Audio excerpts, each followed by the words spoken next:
আজকে আমার সারা দিনটা নষ্ট হলো, কোনো কাজ হয়নি।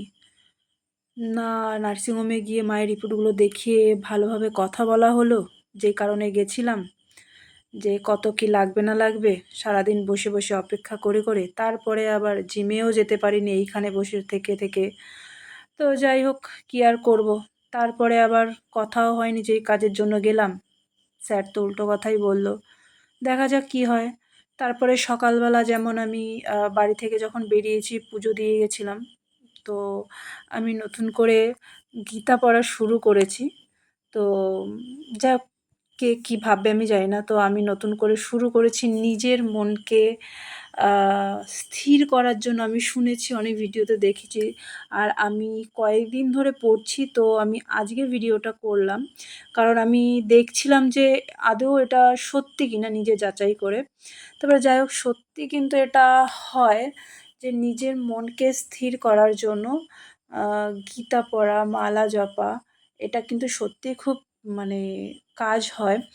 আর শুধু কাজ হয় না, আমার কদিন ধরে পড়ে আমার বেশ ভালোও লাগছে। আর তারপরে আগে আমি মালাও নিতাম, যে মালাটা দেখছো সেই মালাটা।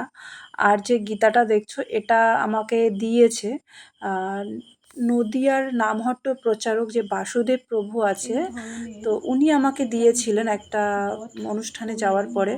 তো কয়েকদিন পড়েওছি, তারপর থেকে আর পড়া হয়নি। যাই হোক, তারপরে এখন নতুন করে শুরু করেছি। সকালবেলা যখন আমি পুজো দিই তখনই আমি গীতাটা পড়ি, কিন্তু আজকে পড়া হয়নি তাড়াহুড়োর কারণে, ওই যে নার্সিংহোমে গেছিলাম বলে।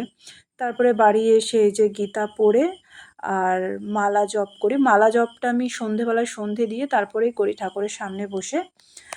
তো এইভাবে আমার দিনটা কাটলো আজকে। সারা দিনটা কোনো কাজ হয়নি, কিন্তু এই যে সবশেষে বাড়িতে আসার পর স্নান করে পুরো শুদ্ধ বস্ত্র পরে এইটা করতে পারি আমি, মানে করতে পেরে আমার আজকে খুব ভালো লাগলো।